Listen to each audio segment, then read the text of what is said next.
ನಮ್ಮ ಏರ್ಪೋರ್ಟ್ ಜರ್ನಿನ ತುಂಬ ಸುಲಭ ಮಾಡೋದಕ್ಕೆ ಮತ್ತು ತುಂಬ ಸುಖದಾಯಕವಾಗಿರೋದಕ್ಕೆ ನಾನು ನಿಮಗೆ ಇವತ್ತು 7 ಸಿಂಪಲ್ ಆಗಿರೋಂಥ ಟಿಪ್ಸ್ಗಳನ್ನು ಕೊಡ್ತಾ ಇದ್ದೀನಿ. ಅದನ್ನೇನಲ್ಲ ಅಂತ ನೋಡೋಣ. ಮೊದಲನೇದು ಏನಂತಂದರೆ ಡಿಜಿಯಾತ್ರಾ ಆ್ಯಪ್. ಸೊ ಡಿಜಿಯಾತ್ರಾ ಆ್ಯಪ್ ಏನಕ್ಕೆ ಯೂಸ್ ಆಗುತ್ತೆ ಅಂದರೆ ನಮ್ಮ ಏರ್ಪೋರ್ಟಲ್ಲಿ ಗೇಟ್ ಒಳಗಡೆ ಹೋಗೋದಕ್ಕೆ. ಏರ್ಪೋರ್ಟ್ ಒಳಗಡೆ ಗೇಟ್ ಒಳಗಡೆ ಹೋಗೋ ಮೊದಲು ನಮ್ಮ ಆಧಾರ್ ಕಾರ್ಡ್ ಬೇಕಾಗುತ್ತೆ, ಇಲ್ಲ ಯಾವುದಾದ್ರೂ ಒರಿಜಿನಲ್ ID ಪ್ರೂಫನ್ನು ಕೇಳ್ತಾರೆ ಸೆಕ್ಯೂರಿಟಿಯಲ್ಲಿ. ನಿಮ್ಮ ID ಮತ್ತು ನಿಮ್ಮ ಟಿಕೆಟನ್ನು ನೋಡಿ ನೀವೇ ಹೌದಾ ಅಲ್ವ ಅಂತ ಚೆಕ್ ಮಾಡಿ ಒಳಗಡೆ ಬಿಡ್ತಾರೆ. ನಾರ್ಮಲಿ ಬೆಂಗಳೂರು, ಡೆಲ್ಲಿ, ಮುಂಬೈ ಇಂಥ ಏರ್ಪೋರ್ಟ್ಗಳಲ್ಲಿ ತುಂಬ ರಶ್ ಇರುತ್ತೆ. ಸೊ ನಿಮ್ಮ ಹತ್ರ ಡಿಜಿಯಾತ್ರಾ ಆ್ಯಪ್ ಇದ್ದರೆ ನಿಮಗೆ ಗೇಟ್ ಒಳಗಡೆ ಹೋಗೋದಕ್ಕೆ ಸುಲಭ ಆಗುತ್ತೆ, ಆಮೇಲೆ ಚೆಕ್ ಇನ್ ಮಾಡೋದಕ್ಕೆ ಸುಲಭ ಆಗುತ್ತೆ ಮತ್ತು ಸೆಕ್ಯೂರಿಟಿಯಲ್ಲಿ ಸುಲಭ ಆಗುತ್ತೆ. ಸೊ 3 ಕಡೆನೂ ನಿಮಗೆ ಕಡಿಮೆ ಅಂದರೂ ಒಂದು 20 ಮಿನಿಟ್ಸ್ ಸೇವ್ ಆಗುತ್ತೆ. ಸೊ ಯೋಚನೆ ಮಾಡಿ, ನಿಮ್ಮ ಟೈಮು ಉಳಿಯುತ್ತೆ, ನಿಮಗೆ ಲೈನಲ್ಲಿ ನಿಂತ್ಕೊಬೇಕಂತ ಇಲ್ಲ, ಹಾಗೆ ನಿಮಗೆ ಯಾವುದೇ ರೀತಿಯ ಪ್ರಾಬ್ಲಮ್ಮು ಬರಲ್ಲ, ಯಾರ ಹತ್ರ ಮಾತಾಡಬೇಕಂತನೂ ಇರಲ್ಲ. ಸೊ ಸುಲಭವಾಗಿ ನೀವು ಈ ಸ್ಟೆಪ್ಪನ್ನು ಫಾಲೋ ಮಾಡ್ಬೋದು. ಡಿಜಿಯಾತ್ರಾ ಆ್ಯಪನ್ನು ನೀವು ಮೊಬೈಲಲ್ಲಿ ಡೌನ್ಲೋಡ್ ಮಾಡ್ಕೊಬೋದು, ಇಲ್ಲ ನೀವು ಏರ್ಪೋರ್ಟ್ ಎಂಟ್ರ್ ಆಗ್ತಾ ಇದ್ದಂಗೆ ಎಂಟ್ರಿ ಗೇಟಲ್ಲಿ ಡಿಜಿಯಾತ್ರಾ ಕಿಯಾಸ್ಕ್ಗಳಿರ್ತವೆ, ಅಲ್ಲಿ ನೀವು ನಿಮ್ಮ ID ಮತ್ತು ನಿಮ್ಮ ಫೇಸ್ ಸ್ಕ್ಯಾನ್ ಮಾಡಿ ಡಿಜಿಯಾತ್ರಾ ಆ್ಯಪಲ್ಲಿ ಅಥವಾ ಡಿಜಿಯಾತ್ರಾ ಕಿಯಾಸ್ಕಲ್ಲಿ ರಿಜಿಸ್ಟ್ರೇಷನ್ ಕೂಡ ಮಾಡ್ಕೊಳಕ್ಕಾಗತ್ತೆ. ಸೊ ಇದ್ರ ಬಗ್ಗೆ ನಾನು ಡಿಟೇಲ್ ಆಗಿರೋಂಥ ವೀಡಿಯೋನ ಮಾಡಿದ್ದೀನಿ. ಸೊ ಅದರ ಲಿಂಕನ್ನು ನಾನು ಕೆಳಗಡೆ ಡಿಸ್ಕ್ರಿಪ್ಷನಲ್ಲಿ ಕೊಟ್ಟಿದ್ದೀನಿ, ಮೇಲ್ಗಡೆ ಐ ಬಟನ್ನಲ್ಲೂ ಇದೆ, ನೀವು ಚೆಕ್ ಮಾಡ್ಕೊಳ್ಳಿ. ಡಿಜಿಯಾತ್ರಾ ಬಗ್ಗೆ ನಿಮಗೆ ಇನ್ನೂ ಗೊತ್ತಿಲ್ಲ ಅಂತ ಆದರೆ ಸೊ ಡಿಜಿಯಾತ್ರಾ ಬಗ್ಗೆ ಖಂಡಿತವಾಗಿ ತಿಳ್ಕೊಳ್ಳಿ, ತುಂಬ ಹೆಲ್ಪ್ ಆಗುತ್ತೆ. ಹಾಗೆ ಯೂಸ್ ಮಾಡಿರೋರು ನೋಡ್ತಾ ಇದ್ದೀರಿ ಅಂತಾದರೆ ಇದರ ಯೂಸು ನಿಮ್ಗೆ ಹೇಗೆ ಅನ್ನಿಸ್ತು, ಹಾಗೆ ನಿಮ್ಮ ಜರ್ನಿ ಹೆಂಗೆ ಕಂಫರ್ಟೇಬಲ್ ಆಗಿತ್ತೋ ಇಲ್ವೋ ಅಂತ ಕಮೆಂಟ್ ಸೆಕ್ಷನಲ್ಲಿ ಬರೆದು ತಿಳಿಸಿ. ನೆಕ್ಸ್ಟ್ ಪಾಯಿಂಟು ತುಂಬ ಇಂಟ್ರೆಸ್ಟಿಂಗ್ ಆಗಿರೋಂಥ ಪಾಯಿಂಟು, CISF ಹೆಲ್ಪ್ಲೈನ್ ಪೋರ್ಟಲ್ ಇದೆ. CISF ಪೋರ್ಟಲಲ್ಲಿ ನಮಗೆ ತುಂಬ ಸುಲಭವಾಗಿ ನಮ್ಮ ಲಾಸ್ಟ್ ಆ್ಯಂಡ್ ಫೌಂಡ್ ಐಟಮನ್ನು ಕಂಡುಹಿಡಿಬೋದು. ಇದು ಇವಾಗ ಜಾಸ್ತಿ ಆಗ್ತಾಯಿದೆ, ನಾನು ನಿಮಗೆ ಕಂಪ್ಯೂಟ್ರಲ್ಲಿ ತೋರಿಸ್ತೀನಿ ಫಸ್ಟು. ಸೊ ಗೂಗಲ್ ಕ್ರೋಮಲ್ಲಿ ನಾನು ಇವಾಗ ತೋರಿಸ್ತೀನಿ ನೋಡಿ. CISF helpline last and found ಅಂತ ಕೊಟ್ಟರೆ ಮೇಲ್ಗಡೆ ಕಾಂಟ್ಯಾಕ್ಟಸ್ ಬರುತ್ತೆ, ಕೆಳಗಡೆ ನೋಡಿ airport last and found items ಅಂತ ವೆಬ್ಸೈಟ್ ಇದೆ. ಇದನ್ನು ಓಪನ್ ಮಾಡಿ, ಸಿಂಪಲ್ ಆಗಿದೆ. Airport last and found items ಅಂತ ತೋರಿಸ್ತಾ ಇದೆ ನೋಡಿ. ಇಲ್ಲಿ ಏರ್ಪೋರ್ಟು, ಟ್ರಾವೆಲ್ ಡೇಟ್ 2 ತೋರಿಸ್ತಾ ಇದೆ. ಇದರಲ್ಲಿ ನಾನು ಫಸ್ಟ್ ಏರ್ಪೋರ್ಟನ್ನು ಸೆಲೆಕ್ಟ್ ಮಾಡ್ತೀನಿ. ಬ್ಯಾಂಗ್ಳೂರು ಏರ್ಪೋರ್ಟೇ ಸೆಲೆಕ್ಟ್ ಮಾಡೋಣ, ನಮ್ಮ ಬೆಂಗಳೂರವ್ರದ್ದು ಸುಲಭ ಆಗುತ್ತೆ. ಇವಾಗ ಡೇಟು ಮಾರ್ಚ್ 14 ಅಂತ ಕೊಟ್ಟು ಗೋ ಅಂತ ಕೊಟ್ಟರೆ ಆಯಿತು. ಸೊ 14 ಯಾವುದೂ ಇಲ್ಲ ಅಂತೆ, 15 ನೋಡೋಣ, ಒಂದು ನಿಮಿಷ, ಪರವಾಗಿಲ್ಲ, ಬರುತ್ತೆ. ಹಾಂ, ಬಂತು ನೋಡಿ, ಬೆಂಗಳೂರು ಏರ್ಪೋರ್ಟು. ಇದು CISF ಅವ್ರದ್ದು ಹೆಲ್ಪ್ಲೈನು ಲಾಸ್ಟ್ ಆ್ಯಂಡ್ ಫೌಂಡ್ ಇರೋದು ಏನಕ್ಕೆ ಅಂದರೆ ಸೆಕ್ಯೂರಿಟಿ ಸೆಕ್ಷನಲ್ಲಿ ನೀವು ಯಾವುದೋ ಐಟಮ್ಮು ಅಲ್ಲಿ ಬಿಟ್ಬಿಟ್ಟು ಬಂದುಬಿಟ್ರೆ ಅಂತ. ಏನಾಗುತ್ತೆ ಅಂದರೆ ನಾರ್ಮಲಿ ಸೆಕ್ಯೂರಿಟಿ ಚೆಕ್ ಆದಮೇಲೆ ನಮ್ಮದು ಬೇರೆ ಬೇರೆ ಟ್ರೇಗಳಲ್ಲಿ ನಮ್ಮ ಎಲೆಕ್ಟ್ರಾನಿಕ್ ಐಟಮ್ ಇರುತ್ತೆ, ಒಂದರಲ್ಲಿ ಬ್ಯಾಗ್ ಇರುತ್ತೆ, ಮತ್ತು ಇನ್ನೂ ಎಕ್ಸ್ಟ್ರಾ ಹ್ಯಾಂಡ್ ಬ್ಯಾಗ್ ಏನಾದರೂ ಸಣ್ಣದು ಸ್ನ್ಯಾಕ್ಸ್ ಏನಾದರೂ ಇದ್ದರೆ ಎಲ್ಲ 3 ಕಡೆ ಇರುತ್ತೆ. ಲ್ಯಾಪ್ಟಾಪು, ಕ್ಯಾಮ್ರಾಸು, ಮೊಬೈಲು, ಚಾರ್ಜರ್ಸು ಎಲ್ಲ ಸಪ್ರೇಟಾಗಿ ತೆಗೆದಿಡಬೇಕಾಗುತ್ತೆ. ಕೆಲವೊಂದು ಸಲ ಏನಾಗುತ್ತೆ ಅಂದರೆ ನಮ್ಮ ಹತ್ರ ಎಷ್ಟು ಟ್ರೇಯಲ್ಲಿ ನಾವು ಡಿವೈಡ್ ಮಾಡಿ ಹಾಕಿದ್ದೀವಿ ಅಂತ ಅರ್ಜೆಂಟಲ್ಲಿ ಮರ್ತೋಗ್ಬಿಡ್ತೀವಿ. ಆಮೇಲೆ ನಾವು ಮನೆಗೆ ಹೋಗಿ ಚಾರ್ಜರ್ ಎಲ್ಲಿದೆ ಅಂತ ಹುಡುಕ್ತಾ ಇರ್ಬೇಕಾದ್ರೆ ಆವಾಗ ನೆನಪಾಗುತ್ತೆ. ಸೊ ಆ ತೊಂದರೆಯಿಂದ ಹೊರಗೆ ಬರೋದಕ್ಕೆ ಇವಾಗ ಹೊಸದಾಗಿ ನಮ್ಮ ಗೌರ್ಮೆಂಟ್ ಅವ್ರು ಮಾಡಿದ್ದಾರೆ. CISF ಹೆಲ್ಪ್ಲೈನು ವೆಬ್ಸೈಟಲ್ಲಿ ನಾವು ಲಾಸ್ಟ್ ಆ್ಯಂಡ್ ಫೌಂಡನ್ನು ಹುಡುಕ್ಬೋದು ನೋಡಿ. ಇಲ್ಲಿ ಇವಾಗ ಬ್ಯಾಂಗ್ಳೂರು ಏರ್ಪೋರ್ಟಲ್ಲಿ wrist watch black, item colour, company name, mobile ನೋಡಿ ಏನೆಲ್ಲ ಬಿಟ್ಟು ಹೋಗಿದ್ದಾರೆ ಅಂತ. ವಾಲೆಟ್ ಬಿಟ್ಟು ಹೋಗಿದ್ದಾರೆ, ಆಮೇಲೆ ಮೊಬೈಲ್ ಬಿಟ್ಟಿದ್ದಾರೆ ಯಾರೋ, ಚಾರ್ಜರು, ಮೊಬೈಲು, ರಿಸ್ಟ್ ವ್ಯಾಚು, ಯಾರೋ ಟ್ರಾಲಿ ಬ್ಯಾಗೇ ಬಿಟ್ಟು ಹೋಗಿದ್ದಾರೆ ನೋಡಿ. ಎಷ್ಟೊಂದು ಅರ್ಜೆಂಟಲ್ಲಿ ಇದ್ದಿರಬೇಕು. ಯಾರೋ ಲ್ಯಾಪ್ಟಾಪ್ ಬೇರೆ ಬಿಟ್ಟು ಹೋಗಿದ್ದಾರೆ ಬ್ಯಾಂಗ್ಳೂರಲ್ಲಿದು. ಸೊ ಟೋಟಲ್ ಇವಾಗ ನೋಡಿ 15ನೇ ತಾರೀಕಿಗೆ 11 ಐಟಮು ಇಲ್ಲಿ ಲಿಸ್ಟ್ ಆಗಿದೆ. ಸೊ ಇಲ್ಲಿ ಇವ್ರದ್ದು ಮ್ಯಾನೇಜರ್ ಹೆಸರು, ಡೆಸಿಗ್ನೇಷನ್ನು, ಫೋನ್ ನಂಬರು ಎಲ್ಲ ಕೊಟ್ಟಿದ್ದಾರೆ, ಇಮೇಲ್ ID ಕೊಟ್ಟಿದ್ದಾರೆ. ಇಮೇಲ್ ID ನಾನು ನಿಮಗೆ ತೋರಿಸ್ತೀನಿ ನೋಡಿ. ಇಲ್ಲಿ ಲಾಸ್ಟ್ ಆ್ಯಂಡ್ ಫೌಂಡ್ BIALAIRPORT.com. ಇದು ಬ್ಯಾಂಗ್ಳೂರು ಏರ್ಪೋರ್ಟ್ಗೆ. ಸೊ ಬೇರೆ ಬೇರೆ ಏರ್ಪೋರ್ಟ್ಗೆ ಬೇರೆ ಬೇರೆ ಇಮೇಲ್ ಅಡ್ರೆಸ್ ಇರುತ್ತೆ, ಮೊಬೈಲ್ ನಂಬರ್ ಇರುತ್ತೆ. ಸೊ ನೀವು ಇದನ್ನೇ ಹೀಗೆ ಹುಡ್ಕೊಳ್ಬೇಕಾಗುತ್ತೆ. ಇನ್ನೇನಾದ್ರು ಡೌಟ್ ಇದೆ ಅಂತಂದರೆ ಕಮೆಂಟ್ ಸೆಕ್ಷನ್ ಬರೆದು ತಿಳಿಸಿ, ನಾನು ನಿಮಗೆ ಕ್ಲಾರಿಫೈ ಮಾಡ್ತೀನಿ. ಸೊ ಇದು ತುಂಬ ಇಂಟ್ರೆಸ್ಟಿಂಗ್ ಆಗಿರೋಂಥ ಟಿಪ್ಪು. ತುಂಬ ಜನರಿಗೆ ಇದ್ರ ಬಗ್ಗೆ ಗೊತ್ತಿಲ್ಲ, ಈಗ ಹೊಸದಾಗಿ ಆಗಿರೋಂಥದ್ದು ಇದು. ಸೊ ಖಂಡಿತವಾಗ್ಲೂ ಇದನ್ನು ಶೇರ್ ಮಾಡಿ ನಿಮ್ಮ ಫ್ರೆಂಡ್ಸು ಫ್ಯಾಮಿಲಿ ಮೆಂಬರ್ಸ್ ಜೊತೆ. ಎಸ್ಪೆಷಲಿ ಫ್ಲೈಟಲ್ಲಿ ಹೋಗ್ತಾ ಇದ್ದಾರೆ, ಯಾರಾದರೂ ಐಟಮ್ಸನ್ನು ಕಳ್ಕೊಂಡಿದ್ರೆ, ಅವರು ಸೆಕ್ಯೂರಿಟಿ ಸೆಕ್ಷನಲ್ಲಿ ಕಳ್ಕೊಂಡಿದ್ರೆ ಈ ರೀತಿ ಹುಡ್ಕೊಂಡು ಅವ್ರ ಹತ್ರ ರಿಕವರ್ ಮಾಡ್ಕೊಳಕ್ಕಾಗುತ್ತೆ. ಇದರ ರಿಕವರಿ ರೇಟು 85% ಇದೆ. ಅಂದರೆ ಒಂದು 100 ಜನ ಕಳ್ಕೊಂಡ್ರೆ ಅದರಲ್ಲಿ 85 ಜನರಿಗೆ ಐಟಮ್ಸು ವಾಪಸ್ ಸಿಗುತ್ತೆ. ಸೊ ಒಳ್ಳೆ ರಿಕವರಿ ರೇಟ್ ಇದೆ CISF ಅವ್ರದ್ದು.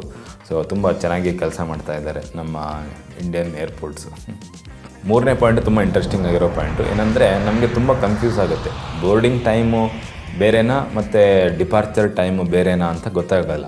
ನಮ್ಮ ಬೋರ್ಡಿಂಗ್ ಪಾಸ್ ಕೊಟ್ಟಿರ್ತಾರೆ. ಇವಾಗ ನೀವು ಡಿಜಿಯಾತ್ರಾ ಯೂಸ್ ಮಾಡ್ತಿದ್ದಾರೆ ಅಂದರೆ, ಡಿಜಿಯಾತ್ರಾ ಯೂಸ್ ಮಾಡ್ತಿದ್ದೀರಾ ಅಂತಾದರೆ ಬೋರ್ಡಿಂಗ್ ಪಾಸು ನಾವೇ ಅದರಲ್ಲಿ ಅಪ್ಲೋಡ್ ಮಾಡ್ತೀವಿ. ಸೊ ಅದರಲ್ಲಿ ಕೆಲವೊಂದು ಸಲ ಬೋರ್ಡಿಂಗ್ ಟೈಮ್ ಇರುತ್ತೆ, ಕೆಲವೊಂದು ಸಲ ಇರಲ್ಲ.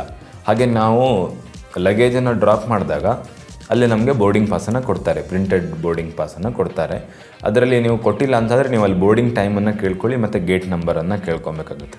ಬೋರ್ಡಿಂಗ್ ಟೈಮು ನಿಮ್ಮದು ಬೇರೆ ಇರುತ್ತೆ ಮತ್ತು ಫ್ಲೈಟ್ ಡಿಪಾರ್ಚರ್ ಟೈಮ್ ಬೇರೆ ಇರುತ್ತೆ.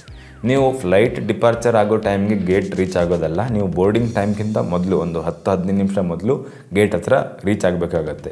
ಇಲ್ಲಾಂದರೆ ನಿಮ್ಮನ್ನು ಹುಡುಕ್ತಾ ಇರ್ತಾರೆ ಅಥವಾ ಅನೌನ್ಸ್ ಮಾಡ್ತಾರೆ, ಇಲ್ಲಾಂದರೆ ಕೆಲವೊಂದು ಸಲ ಅವರು ಹೊರಟೋಗ್ಬಿಡ್ತಾರೆ ಇದನ್ನು ಬಿಟ್ಬಿಟ್ಟು.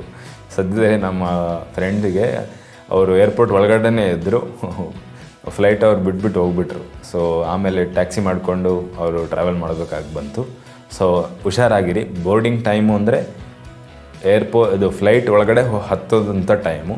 ಆಮೇಲೆ ಡಿಪಾರ್ಚರ್ ಟೈಮ್ ಅಂದರೆ ಫ್ಲೈಟು ಹಾರುವಂಥ ಟೈಮು. ಸೊ 2 ಟೈಮ್ ಬಗ್ಗೆ ಸ್ವಲ್ಪ ಹುಷಾರಾಗಿ ಇಟ್ಕೊಳ್ಳಿ. ನಾನು ಇಲ್ಲಿ ತೋರಿಸ್ತಾ ಇದ್ದೀನಿ ನೋಡಿ, ಬೋರ್ಡಿಂಗ್ ಪಾಸಲ್ಲಿ ಇದು ಬೋರ್ಡಿಂಗ್ ಟೈಮು ಮತ್ತು ಇದು ಡಿಪಾರ್ಚರ್ ಟೈಮು.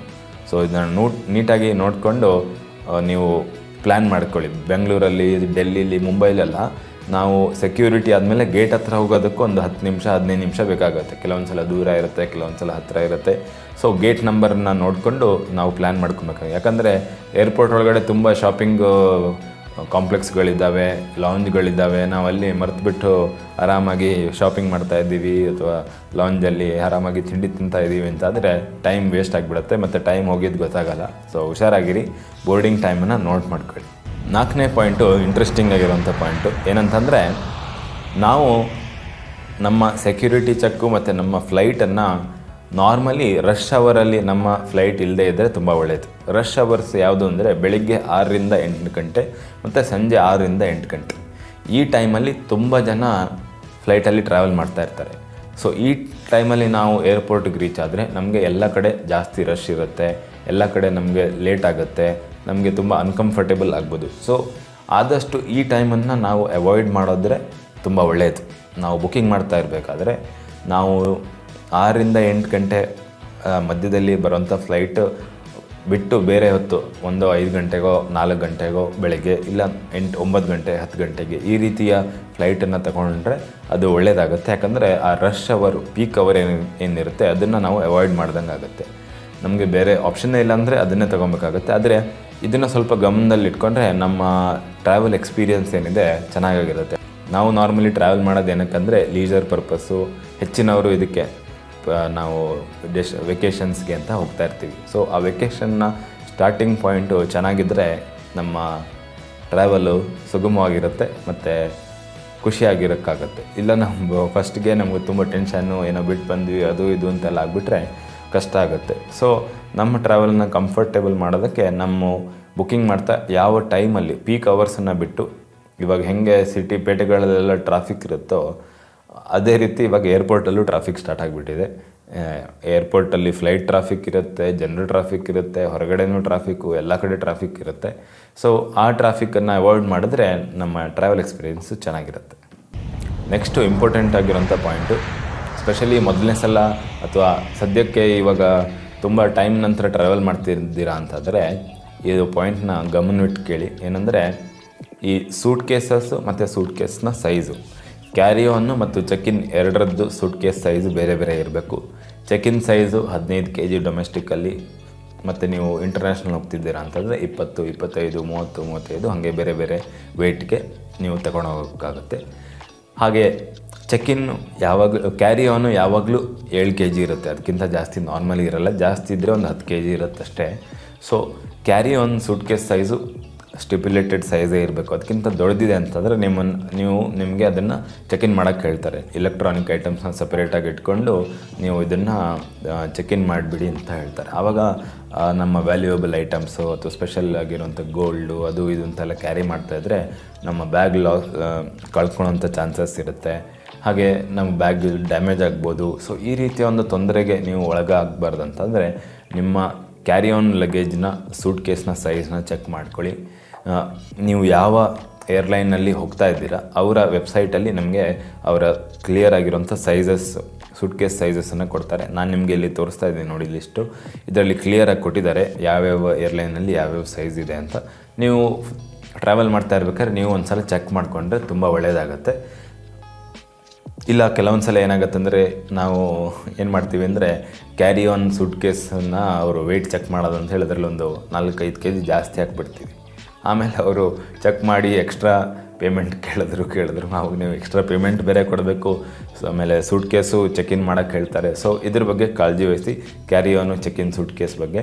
ಹಾಗೆ ನಾನು ಸಪ್ರೇಟ್ ಆಗಿರೋಂಥ ವೀಡಿಯೋ ಮಾಡಿದ್ದೀನಿ ಯಾವ ರೀತಿ ನೀವು ಕ್ಯಾರಿ ಆನ್ ಮತ್ತು ಚೆಕ್ ಇನ್ ಸೂಟ್ ಕೇಸನ್ನು ಪ್ಯಾಕ್ ಮಾಡಬೇಕು, ಯಾವ್ಯಾವ ರೀತಿ ನೀವು ಆರ್ಗನೈಸ್ ಮಾಡ್ಕೊಬೋದು. ಸೊ ಅದನ್ನು ನೀವು ಇನ್ನೂ ಚೆಕ್ ಮಾಡಿದ್ರೆ ಚೆಕ್ ಮಾಡ್ಕೊಳ್ಳಿ, ನಿಮಗೆ ಐಡಿಯಾ ಬರುತ್ತೆ ಕ್ಯಾರಿ ಆನ್ ಅಂದರೆ ಏನು, ಚೆಕ್ ಇನ್ ಅಂದರೆ ಏನು ಅಂತ. ಸೊ ಮೊದಲನೇ ಸಲ ಟ್ರಾವೆಲ್ ಮಾಡ್ತಾರೋ ಖಂಡಿತವಾಗ್ಲೂ ಆ ವಿಡಿಯೋನ ಚೆಕ್ ಮಾಡ್ಕೊಳ್ಳಿ. ಅದನ್ನು ನಾನು ಡಿಸ್ಕ್ರಿಪ್ಷನಲ್ಲಿ ಕೊಟ್ಟಿದ್ದೀನಿ, ಮೇಲ್ಗಡೆ ಐ ಬಟನಲ್ಲೂ ಕೊಟ್ಟಿದ್ದೀನಿ. ನೆಕ್ಸ್ಟ್ ಪಾಯಿಂಟ್ ಏನಂದರೆ ನೀವು ಡೆಲ್ಲಿ ಏರ್ಪೋರ್ಟ್ಗೆ ಹೋಗ್ತಾ ಇದ್ದೀರ ಅಂತಂದರೆ ನಿಮಗೆ ಡೆಲ್ಲಿ ಏರ್ಪೋರ್ಟಲ್ಲಿ ಮೆಟ್ರೋ ಸರ್ವಿಸು ತುಂಬ ಚೆನ್ನಾಗಿದೆ. ಡೆಲ್ಲಿ ಏರ್ಪೋರ್ಟ್ ಎಕ್ಸ್ಪ್ರೆಸ್ ಅಂತ ಇದೆ, ಅದ್ಭುತವಾಗಿದೆ. ನ್ಯೂ ಡೆಲ್ಲಿ ತನಕ ಹೋಗುತ್ತೆ. ನೀವು ಏರ್ಪೋರ್ಟಿಂದ ನ್ಯೂ ಡೆಲ್ಲಿ ತನಕ ತುಂಬ ಟೈಮ್ ಸೇವ್ ಆಗುತ್ತೆ ಮತ್ತು ತುಂಬ ಹಣನೂ ಸೇವ್ ಆಗುತ್ತೆ. ಮತ್ತು ನೀವು ಟ್ರಾಫಿಕಲ್ಲಿ ಇರಬೇಕಂತ ಇಲ್ಲ, ಪೊಲ್ಯೂಷನಲ್ಲಿ ಇರಬೇಕಂತ ಇಲ್ಲ. ಸೊ ಇದನ್ನು ನೆನ್ಪಿಟ್ಕೊಳ್ಳಿ. ನೀವು ಡೆಲ್ಲಿಗೆ ಹೋಗ್ತಾ ಇದ್ದೀರಾ ಅಂತಾದರೆ ಡೆಲ್ಲಿ ಎಕ್ಸ್ಪ್ರೆಸ್ ಮೆಟ್ರೋನ ಯೂಸ್ ಮಾಡಿ. ಅದು ಒಂದು ಅದ್ಭುತವಾದಂಥ ಎಕ್ಸ್ಪೀರಿಯೆನ್ಸು. ಕ್ಲೀನಾಗಿ ನೀಟಾಗಿ ಚೆನ್ನಾಗಿ ಮೇಂಟೈನ್ ಮಾಡಿದ್ದಾರೆ ಮತ್ತು ಖರ್ಚು ಜಾಸ್ತಿ ಆಗೋಲ್ಲ, ಒಳ್ಳೆ ಎಕ್ಸ್ಪೀರಿಯೆನ್ಸ್ ಆಗುತ್ತೆ. ಏರ್ಪೋರ್ಟ್ ಒಳಗಡೆನೇ ಬರುತ್ತೆ ಯಾವುದು ಡೆಲ್ಲಿ ಎಕ್ಸ್ಪ್ರೆಸ್ ಮೆಟ್ರೋ. ಸೊ ನಿಮಗೆ ಜಾಸ್ತಿ ಏನು ಮೂವ್ಮೆಂಟ್ ಮಾಡಬೇಕಂತನೂ ಇಲ್ಲ. ನೀವೇನು ಕ್ಯಾಬ್ ತಗೊಂಡು ಮೆಟ್ರೋ ಸ್ಟೇಷನ್ಗೆ ಹೋಗ್ಬೇಕಂತೆಲ್ಲ ಏನಿಲ್ಲ. ನೀವು ಇಳ್ಕೊಂಡಿರೋಂಥ ಏರ್ಪೋರ್ಟಲ್ಲೇ ನಿಮಗೆ ನಾರ್ಮಲಿ ಅಂಡರ್ಗ್ರೌಂಡಲ್ಲೇ ಅವ್ರದ್ದು ಮೆಟ್ರೋ ಸ್ಟೇಷನ್ಸ್ ಇರುತ್ತೆ. ಖಂಡಿತವಾಗ್ಲೂ ಟ್ರೈ ಮಾಡಿ. ನಾನಂತೂ ಅದನ್ನೇ ಯೂಸ್ ಮಾಡೋದು ಡೆಲ್ಲಿಯಲ್ಲಿ ವಿಸಿಟ್ ಮಾಡ್ತಾಯಿದ್ದೀನಿ ಅಂತಾದರೆ. ಸೊ ನಿಮ್ಮ ಎಕ್ಸ್ಪೀರಿಯೆನ್ಸ್ ಹೇಗಿತ್ತು ಅಂತ ಕಮೆಂಟ್ಸಲ್ಲಿ ಬರೆದು ತಿಳಿಸಿ. ನೀವು ಡೆಲ್ಲಿ ಎಕ್ಸ್ಪ್ರೆಸ್ ಮೆಟ್ರೋದಲ್ಲಿ ಟ್ರಾವೆಲ್ ಮಾಡಿದ್ದೀರಾ ಅಂತಂದರೆ. ಬೆಂಗಳೂರಲ್ಲೂ ಬೇಗ ಬರುತ್ತೆ ಅಂತ ಅಂದ್ಕೊಳ್ಳೋಣ. ಸೊ ಬೆಂಗಳೂರಲ್ಲಿ ಮೆಟ್ರೋ ಬಂದುಬಿಟ್ರೆ ಅದ್ಭುತವಾಗಿರುತ್ತೆ. ಸೊ ಹೋಪ್ಸು ಬೇಗ ಬರುತ್ತೆ ಅಂತ ಅಂದ್ಕೊಂಡಿದ್ದೀನಿ. ನೆಕ್ಸ್ಟ್ ಪಾಯಿಂಟ್ ಏನಂದರೆ ನಿಮ್ಮ ಕ್ರೆಡಿಟ್ ಕಾರ್ಡು ಡೆಬಿಟ್ ಕಾರ್ಡಲ್ಲಿ ಲೌಂಜ್ ಆಕ್ಸೆಸ್ ಇರುತ್ತೆ. ಇವಾಗ ತುಂಬ ಕಮ್ಮಿ ಚಾರ್ಜಸ್ ಇರೋಂಥ ಕ್ರೆಡಿಟ್ ಕಾರ್ಡು ಡೆಬಿಟ್ ಕಾರ್ಡು ಅದರಲ್ಲೂ ಕಾಂಪ್ಲಿಮೆಂಟ್ರಿ ಲೌಂಜ್ ಆಕ್ಸೆಸ್ಗಳು ಬರ್ತಾಯಿದ್ದಾವೆ. ಕ್ವಾರ್ಟರ್ಲಿ 1 ಅಥವಾ 2, ವರ್ಷದಲ್ಲಿ 2-3. ಸೊ ಈ ರೀತಿಯ ಕಾಂಪ್ಲಿಮೆಂಟ್ರಿ ಆಕ್ಸೆಸ್ ಇರೋಂಥ ಕ್ರೆಡಿಟ್ ಕಾರ್ಡನ್ನು ನೀವು ಖಂಡಿತವಾಗ್ಲೂ ಚೆಕ್ ಮಾಡ್ಕೊಳ್ಳಿ. ನಿಮ್ಗೆ ಗೊತ್ತಿಲ್ಲ ಅಂತ ಆದರೆ ನಿಮ್ಮ ಎಲ್ಲ ಕ್ರೆಡಿಟ್ ಕಾರ್ಡು ಡೆಬಿಟ್ ಕಾರ್ಡನ್ನು ಅವ್ರ ಮೆಷಿನಲ್ಲಿ ಸ್ವೈಪ್ ನೋಡ್ತಾರೆ. ಸೊ ಅದರಲ್ಲಿ ಅವೈಲೇಬಲ್ ಇದೆ ಅಂತಂದರೆ ಇಮಿಡಿಯೇಟಾಗಿ ನೀವು ₹1 ₹2 ಕಡಿಮೆ, ಜಾಸ್ತಿ ಅಂದರೆ ₹10 ಚಾರ್ಜ್ ಆಗುತ್ತೆ ಅಷ್ಟೇ. ಸೊ ಅದರಲ್ಲಿ ನೀವು ಲೌಂಜ್ ಆಕ್ಸೆಸ್ ಸಿಗುತ್ತೆ. ಕೆಲವೊಂದು ಕಡೆ ನಿಮಗೆ ಅಲ್ಲಿ ಶವರ್ ರೂಮು ಇರುತ್ತೆ, ಕೆಲವೊಂದು ಕಡೆ ಪಾರ್ಲರು ಅದು ಇದು ಸರ್ವಿಸಸ್ ಎಲ್ಲ ಇರುತ್ತೆ. ಇದಕ್ಕೆ ಎಕ್ಸ್ಟ್ರಾ ಕೊಡಬೇಕಾಗತ್ತೆ. ಆದರೆ ಒಂದು ಅದ್ಭುತವಾಗಿರೋಂಥ ಎಕ್ಸ್ಪೀರಿಯೆನ್ಸ್ ಆಗುತ್ತೆ. ಮತ್ತು ಫುಡ್ ಅಂತೂ ಹೇಳೋದೇ ಬೇಡ. ಎಲ್ಲ ಕಡೆ ಬೆಳಗ್ಗೆ ನಿಮಗೆ ಬ್ರೇಕ್ಫಾಸ್ಟು, ಮಧ್ಯಾಹ್ನ ಹೊತ್ತಲ್ಲಿ ಲಂಚು, ಸಂಜೆ ಹೊತ್ತಲ್ಲಿ ಸ್ನ್ಯಾಕ್ಸು, ಆಮೇಲೆ ಡಿನ್ನರು, ರಾತ್ರಿ ಮಿಡ್ನೈಟಲ್ಲೂ ನಿಮಗೆ ಫುಡ್ ಸರ್ವಿಸ್ ಮಾಡ್ತಾನೆ ಇರ್ತಾರೆ. ಸೊ ಇವಾಗ ಸ್ವಲ್ಪ ಜಾಸ್ತಿ ಕ್ರೌಡ್ ಆಗ್ತಾಯಿದೆ. ಆದರೂ ₹2 ₹10 ಒಳ್ಳೆ ಊಟ ಸಿಗುತ್ತೆ ಅಂದರೆ ಯಾರು ಬಿಡ್ತಾರೆ ಹೇಳಿ ಅಲ್ವಾ? ಸೊ ಲೌಂಜ್ ಆಕ್ಸೆಸ್ಸನ್ನು ನೀವು ಖಂಡಿತವಾಗ್ಲೂ ಟ್ರೈ ಮಾಡಿ. ನಿಮ್ಮ ಹತ್ರ ಅಮೇರಿಕನ್ ಎಕ್ಸ್ಪ್ರೆಸ್ಸು ಅಥವಾ ಬೇರೆ IDFCದು ಕಾರ್ಡು ಬೇಕಂತಂದರೆ ನಾನು ಡಿಸ್ಕ್ರಿಪ್ಷನಲ್ಲಿ ಲಿಂಕ್ ಕೊಟ್ಟಿದ್ದೀನಿ, ಚೆಕ್ ಮಾಡ್ಕೊಳ್ಳಿ. ಅಮೇರಿಕನ್ ಎಕ್ಸ್ಪ್ರೆಸ್ಸಲ್ಲಿ ನಿಮಗೆ ಬಿಸ್ನೆಸ್ ಲೌಂಜು ಎಲ್ಲ ಸಿಗುತ್ತೆ, ಒಳ್ಳೆ ಪಾಯಿಂಟ್ ಸಿಗುತ್ತೆ. ನೀವು ಜಾಸ್ತಿ ಟ್ರಾವೆಲ್ ಮಾಡ್ತಾ ಇರ್ತೀರಂತಂದರೆ ಅಮೇರಿಕನ್ ಟ್ರಾವೆಲ್ ಕಾರ್ಡ್ ಇದೆ, ಖಂಡಿತವಾಗ್ಲೂ ಅಪ್ಲೈ ಮಾಡಿ. ನೀವು ಸ್ಪೆಷಲಿ ಸಿಟಿಲಿ ಇದ್ದೀರಾ ಅಂತಂದರೆ ಅದನ್ನ ಖಂಡಿತವಾಗ್ಲೂ ಅಪ್ಲೈ ಮಾಡಿ, ನಿಮಗೆ ಒಳ್ಳೆ ಬೆನಿಫಿಟ್ ಸಿಗುತ್ತೆ. ನಾನಿವಾಗ ಯೂಸ್ ಮಾಡ್ತಾ ಇದ್ದೀನಿ.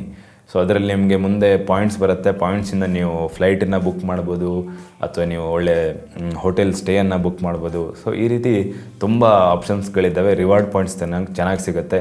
ಆ್ಯಕ್ಸಿಸ್ ಬ್ಯಾಂಕಿದ್ದು ಅಟ್ಲಾಸ್ ಕಾರ್ಡ್ ಅಂತ ಇದೆ, ಅದು ಕೂಡ ಟ್ರಾವೆಲ್ಗೆ ತುಂಬ ಒಳ್ಳೆಯದು. ಮತ್ತು ಬೇರೆ ಬೇರೆ ಕ್ರೆಡಿಟ್ ಕಾರ್ಡ್ಗಳಿದ್ದಾವೆ, ಲಾಂಜ್ ಎಕ್ಸೆಸ್ ಬರುತ್ತೆ. ನೀವು ಅಪ್ಲೈ ಮಾಡ್ತಾ ಇರಬೇಕಾದ್ರೂ ನೀವು ಹೇಳ್ಬೋದು ನನಗೆ ಲಾಂಜ್ ಎಕ್ಸೆಸ್ ಬೇಕು ಅಂತ. ಸೊ ಆವಾಗ ನಿಮ್ಮ ಬ್ಯಾಂಕ್ನವರು ಅಥವಾ ಕ್ರೆಡಿಟ್ ಕಾರ್ಡ್ನವರು ಅದನ್ನು ಆ್ಯಡ್ ಮಾಡ್ತಾರೆ, ಅಥವಾ ಲಾಂಜ್ ಎಕ್ಸೆಸ್ ಇರುವಂಥ ಕ್ರೆಡಿಟ್ ಕಾರ್ಡನ್ನು ನಿಮಗೆ ರೆಕಮೆಂಡ್ ಮಾಡ್ತಾರೆ. ಸೊ ಕ್ರೆಡಿಟ್ ಕಾರ್ಡ್ ಬಗ್ಗೆ ನಿಮಗೆ ಇನ್ನೂ ಡಿಟೇಲ್ ಆಗಿರುವಂಥ ವೀಡಿಯೋನ ತೊಗೊಂಬರ್ತೀನಿ ಮುಂದೆ. ಸೊ ಇವತ್ತಿನ ಸಂಚಿಕೆಯಲ್ಲಿ ಇಂಟ್ರೆಸ್ಟಿಂಗ್ ಆಗಿರುವಂಥ ಹ್ಯಾಕ್ಸು ಟಿಪ್ಸು ನಾನು ನಿಮಗೆ ಹೇಳಿದ್ದೀನಿ. ಇದನ್ನು ಫಾಲೋ ಮಾಡಿ ನಿಮ್ಮ ಫ್ಲೈಟ್ ಜರ್ನಿ ಸುಲಭವಾಗಿ, ಸುಗಮವಾಗಿ, ಶುಭಕರವಾಗಿರುತ್ತೆ.